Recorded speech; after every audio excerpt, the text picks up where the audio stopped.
그런데 예를 들어서 목도 짧고 얼굴 혈색도 좀 붉다. 그러면 딱 관상만 갖고 봐도 저 사람은 확 흥분도 잘하고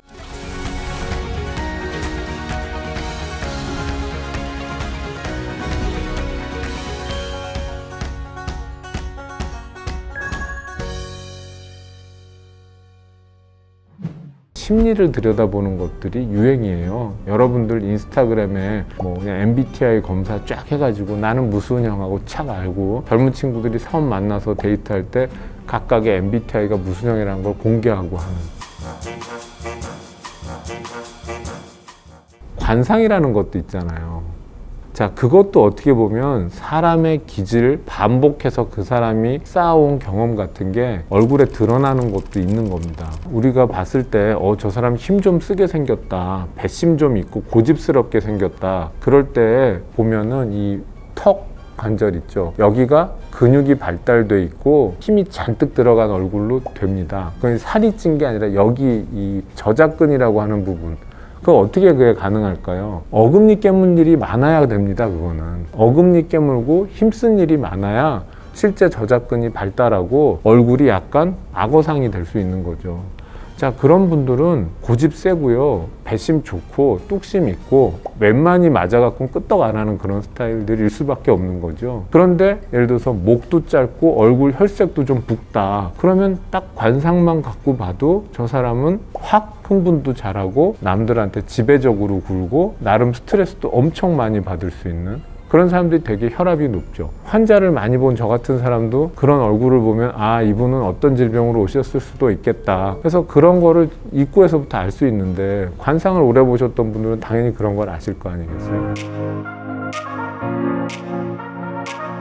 그런 기록들이 쌓이고 쌓여가지고 분류를 오래전부터 이제 한 것들이 있다는 거예요. 그게 이제 중세 수도원에서 만들어진 것인데 애니어그램이라고 하는 거예요.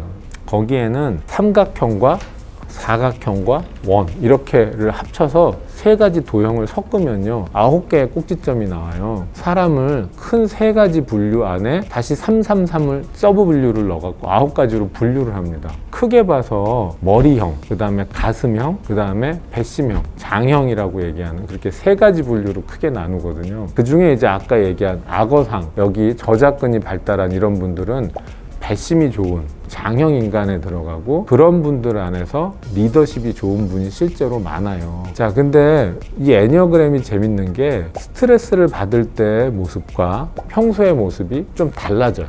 그래서 이 9가지 안에서도 변화가 생깁니다. 그 분류상에서 제 걸 얘기하자면 머리형의 약간 냉정한 이런 스타일의 사람인데 저는 스트레스를 받으면 창조적인 예술가가 됩니다. 스트레스가 없이 평안할 때는 저는 머리를 많이 쓰는 삶을 살다가 스트레스를 받으면 거기로부터 벗어나기 위해서 저는 창조 예술 활동을 많이 하는 사람이라고 그 분류표에는 그렇게 나와요.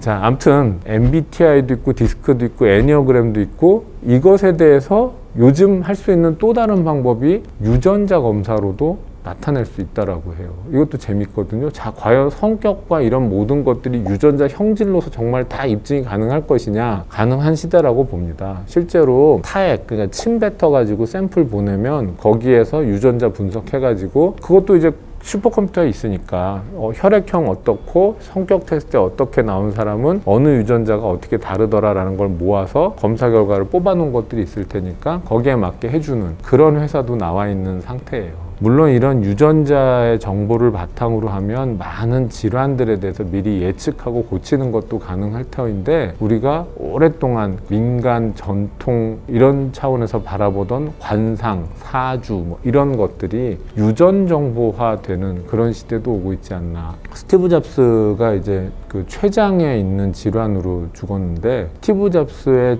주치의가 물론 여러 명이 있었는데 그 중에 한 명이 데이비드 아우스라는 사람이에요. 샌프란시스코 근처에서 되게 좋은 이 프라이빗 클리닉을 하고 있는데 이분이 미국에선 제일 먼저 유전자 분석 치료를 실전에 썼습니다. 근데 유전자만 갖고 되는 건 아니고 그 많은 유전자 염기 서열들이 결국 다 단백질을 만들어내는 거거든요.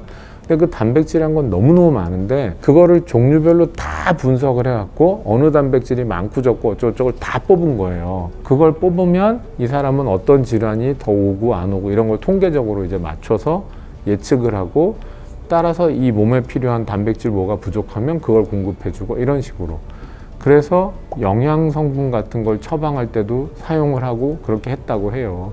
어쨌건 스티브 잡스가 뭐 너무 일찍 절명을 하다 보니 그 사람 치료 과정이 잘 됐네 잘못됐네 하는 말이 있을 수 있는데 이런 유전자 치료가 성큼 다가오는 시대에 이제 살고 있다.